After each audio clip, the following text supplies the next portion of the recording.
Imagine this, a quiet night in Denver, a tiny car bump you'd shrug off, then a 14-year-old grabs an AR-15 and fires 20 shots, blasting a mom's head off right there. This true crime story is wild. Stick around, you won't believe it. If you're new here, hit that subscribe button to enjoy more chilling true crime stories. It's February 20th, 2021. A chilly night in Denver, Colorado. Everything's normal, cars zoom by, folks head home after eating out, life just keeps going. But at a red light on West Colfax Avenue near Interstate 25, something goes crazy. A little fender bender, barely a scratch, turns into something awful. It breaks a family apart, shocks everyone, and leaves a court trying to figure out a 14-year-old kid's heart. This is about Pamela Cabrioles and Remy Cordova. A true crime mess where anger and a gun crash together, and 1 second ruins it all. Get ready, this Denver murder will stick with you. Let's talk about Pamela first. She's 32, a mom to a happy 6-year-old named Leo. People say she's like a warm hug, always kind, helping anyone who needs it. She works as a dental assistant, smiling big all day. That night, she's out with a friend, eating spaghetti, sipping wine, laughing about silly stuff. It's the kind of night that feels good after a tough week. She's driving home in her white SUV, maybe thinking about kissing Leo goodnight or taking him to see lions at the zoo. She stops at the light on Colfax, a street that's always busy. It's 10:45 p.m. The light's red. Then, bam, a little bump. It's no big deal. Just a fender bender. Her SUV taps the sedan in front of her. Maybe she's checking her phone, did Leo's babysitter text? Maybe she's switching the radio to a song she likes. Or maybe the sedan stops too fast. It's the kind of thing you see all the time. You hop out, swap names, maybe grumble a bit, and go home. But in that sedan, something bad is cooking. 3 teens are inside, Neshan Johnson, 18, driving, another 14-year-old in the back, and up front, Remy Cordova. He's a kid with a mad look, a tough past, and, here's the kicker, an AR-15 gun sitting on his lap. Remy's not your usual 14-year-old. He's been through stuff that'd break most grown-ups. Court papers say it's rough, beatings since he was tiny, no one caring, maybe worse things too. Denver's kid helpers knew about him when he was 1 month old, a baby stuck in trouble. By 14, he's hanging with the East Side Crips, a gang that says hurting people makes you cool. That night, cops say he's out with his buddies, looking for a fight. When Pamela's SUV bumps them, Remy doesn't think goops. He thinks chance. Can I shoot them? That's what Remy asks, court stuff says. Think about it, a 14-year-old, all hyped up, holding this big AR-15, like something from a war movie, not a car bump. Neshan, driving, doesn't blink. Go for it, he says, chill like it's no big deal. Your call. And just like that, this true crime nightmare starts rolling. What happens next is quick, but it sticks with you forever. Remy jumps out, lifts that AR-15, and starts shooting. Not once. Not twice. Cops say he fires 15 to 20 bullets into Pamela's SUV. Shots smash glass, rip metal, hit her hard. 1 bullet gets her in the head. Her brother Alex says later it blew her head right off, words that hit you like a punch. Another guy, stuck behind her, hears bullets fly by, lucky he's okay. Remy's not done. He hops back in the sedan, and as they speed off, he shoots twice more out the window, like it's nothing. Pamela's left there, alone, bleeding bad under that red light. This is a true crime mess you can't shake. She doesn't die fast.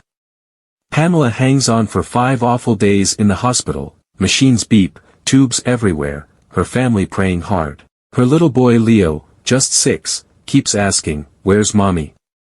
It breaks everyone's heart.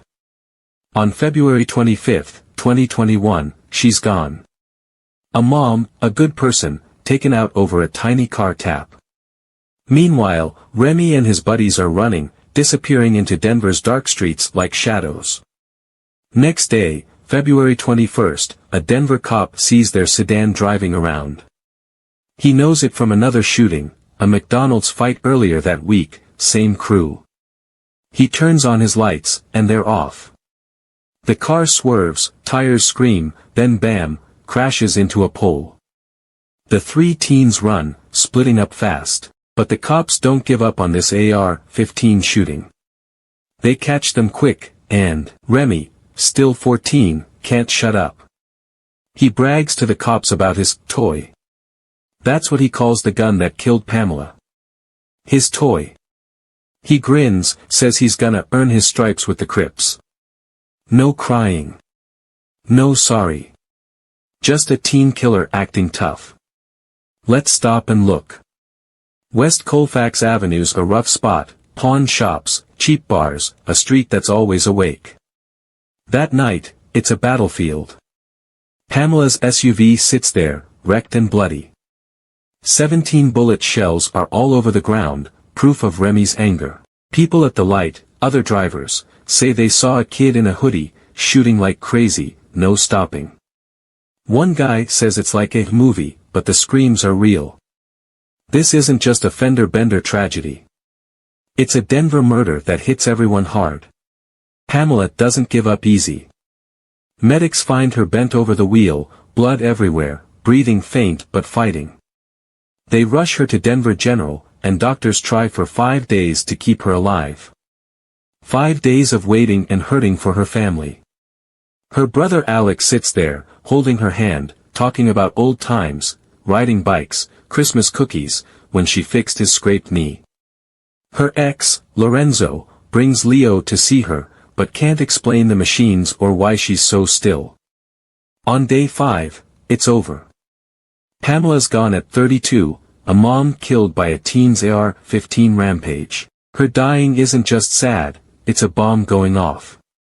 Pamela's family is super close, always there for each other. Alex, her big brother, hurts the most. He's already lost one sibling, his brother Noel, shot dead in 1994 at 15 over a dumb fight about a dog. Now, 27 years later, he's got another funeral to plan. She was our heartbeat, he says, voice all shaky. She kept us going. Pamela's mom and dad, who moved to Denver for a better life, can't stop crying. And Leo, 6 years old, loves dinosaurs, keeps asking why mommy's not home to read to him. This true crime isn't just a shooting, it's a family ripped up. Now, who's Remy Cordova? What's up with this kid who turns a car bump into a murder? Let's go back. He's born in 2006, and life's mean to him from the start. Court stuff says he's hit a lot, ignored, maybe worse. Kid helpers in Denver know him at 1 month old, crazy, right? By 10, he's in foster homes, moving all the time. By 12, he's on the streets. The East Side Crips take him in, make him feel like he belongs, but it's a bad kind of family. That AR-15. Cops say it's stolen, passed around like a prize. To Remy, it's not just a gun, it's big power. And on February 20th, he uses it like he's untouchable. That night's not random. Cops say Remy, Neshan, and the other kid are out looking for trouble. They'd shot that AR-15 before, at a McDonald's, some small fight gone nuts. February 20th is more of the same. When Pamela's SUV bumps them, it's not about a dent to Remy. It's about disrespect. In gang life, that means you fight back hard. And Remy, at 14, decides Pamela's life is the price. This Denver murder shows a world we don't get, scary and sad. This blows up in Denver fast. News trucks park on Colfax. Papers yell about a teen killer and a fender-bender tragedy. People on X go wild, some say it's about guns, others blame gangs. Pamela's happy face is all over TV. Remy's mugshot, a kid with empty eyes, comes next. Everyone's asking, how's a 14-year-old got an AR-15? Why's he out so late? How's a little bump end with a mom dead? This true crime story gets huge quick. After the crash and chase, Remy's big talk doesn't last. In a police room, he sits with cops, still smirking. "It's my toy," he says about the AR-15, like it's a game. He brags about earning his stripes with the gang. Neshin and the other kids stay quiet, but Remy keeps going. Cops figure it out, the McDonald's mess, the stolen gun, the Colfax night. By March 2021, all three get hit with charges, Remy as the shooter, Neshin driving, the other kid helping. But Remy's 14. Can they try him like a grown-up for this Denver murder? So what's left? A lady dead over a fender-bender tragedy. A teen killer locked up, his young days gone for one mad second. A family crying over a second murder. A city wondering, how? Is Remy a bad guy made by a rotten life, or a kid who picked wrong? Is Pamela's death just crazy luck, or something bigger, guns too easy, streets taking kids fast? No easy fix here. Just a red light on Colfax, sitting there dark, a mark in Denver where two people met, and one's gone forever. This Denver murder doesn't just go away. It starts big fights, still going now in March 2025. Some say the AR-15's fine, blame the kid. Others say teens shouldn't get war guns. Gang folks talk about poor families, bad homes, kids heading straight to jail. Pamela's family just wants her home. Leo's 10 now, still asks about her. Remy's in a cell, his life a warning, or a sad story, depends who's talking. This true crime's more than news. It's like looking at ourselves. Let's step back a bit. Pamela's life wasn't just that one night. She's the kind of mom who'd chase Leo around the park, laughing till they're both out of breath. She'd make him dinosaur, pancakes on Saturdays, extra syrup, big smiles. At work, she's the one calming scared patients, joking about brushing teeth. Her friend from that dinner says Pamela's the glue, always there when you're down. That night, driving home, she's probably humming a tune, feeling good. She doesn't know what's coming. That's the gut punch of this true crime story, it's so normal till it's not. Think about Leo. He's 6 then, all about T-Rexes and Triceratops. Pamela's his world. She'd read him these big, colorful books, roaring like a dinosaur, making him laugh. That night, she's probably planning to finish a story they started, maybe one where the dinosaurs save the day. But she never gets home. Lorenzo says Leo waits by the window, holding his favorite toy, asking when she's back. Days later, he's still waiting. This fender-bender tragedy doesn't just take Pamela, it steals Leo's happy little life too. Now flip it to Remy's side. His world's nothing like that. No dinosaur books, no cozy nights. He's born into yelling, hitting, doors slamming.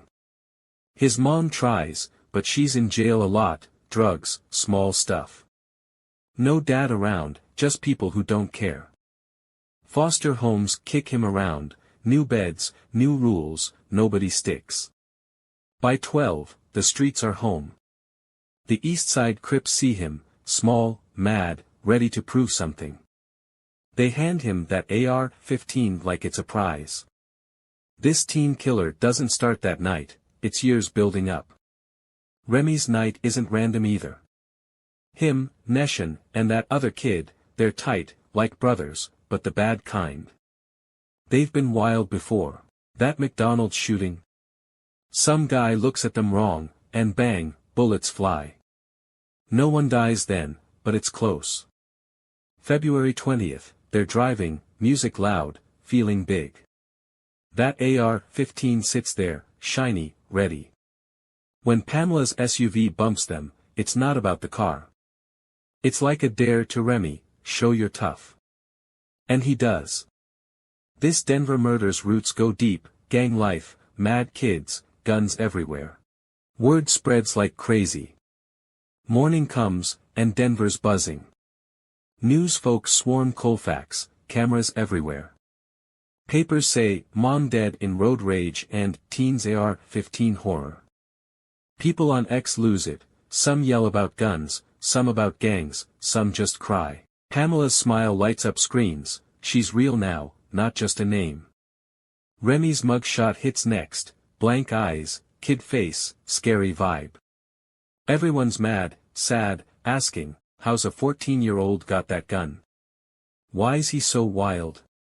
This true crime story grabs the whole city. Cops don't waste time. That chase next day. Wild. The sedan flies through streets, lights flashing behind. It smashes a pole, and the kids run. Remy's fast, but not fast enough. They catch him, and he's all big talk. My toy, he calls the AR-15, grinning. Gonna earn my stripes. Nesham's quiet, the other kid too, but Remy's proud, like he won something. Cops link it all, McDonald's, Colfax, that gun. By March, charges hit hard. Remy's the shooter, they say. But he's 14.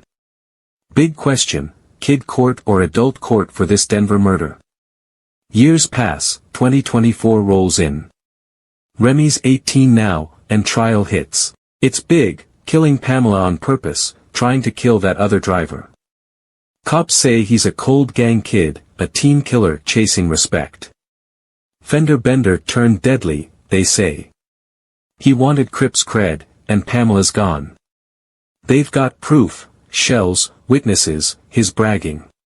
His side fights back, says the other kid, Jay, shot her. Remy's just a messed up kid, they say. Life beat him down, not his fault. Jury's stuck, thinking hard. This true crime's a tug-of-war, bad kid or broken one. Jury takes forever, days of quiet, tough talks. 17 shells. Pamela's blood. Remy's words. November 1st, 2024, they decide, guilty, everything. Killing Pamela, almost killing that driver. Room explodes, Pamela's family cries happy and sad, Remy's mom screams no. Judge bangs the hammer, and it's wait time, till sentencing. This Denver murder's hitting hard now, everyone feels it. December 13th, 2024. Sentencing days heavy. Pamela's family steps up, telling her story. Alex starts. She's our heartbeat, he says, all choked up. Loved Leo, loved us. Then he hits us, Pamela's his second sibling gone. Noel, his brother, shot dead in '94, just 15, over a dog. 2 lost to guns, he says. Why? Room's dead quiet, his pain's too big. This true crime's not just one night, it's years of hurt. Lorenzo's next, Pamela's ex, Leo's dad. He's wrecked. Talks about 2021, telling Leo. Buddy, mommy's gone, he says by his bed. She's not coming back. Leo asks, who reads to me? Lorenzo says it's the worst day ever. His world's done, he tells court, all 'cause a kid got mad with a gun. People cry everywhere, Pamela's story cuts deep, makes you ache. Remy's folks talk too. His mom's beat up, crying about her boy, hit a lot, bounced around homes, gangs took him. He's good inside, she says. Life broke him. Grandma says, he didn't shoot, wrong kid. Judge Shockley looks at Remy, says, your 14 years were bad, everyone messed up. But jails it, life, maybe out at 40 years, plus 8 more. He's old before freedom's a thing. This teen killer's story's sad too, makes you think. Pamela, 1988 to 2021, mom, part of her crew. Remy, 2006, hurt, lost, deadly. A fender bender goes AR-15 crazy. A Denver murder that won't quit. What's your move at that light? Could it stop, mom, cop, rule? Tell me below, this true crime grabs me, bet it grabs you. Hit like if it hurts good. Subscribe for more that stick, share with folks who need it. Till next, stay safe.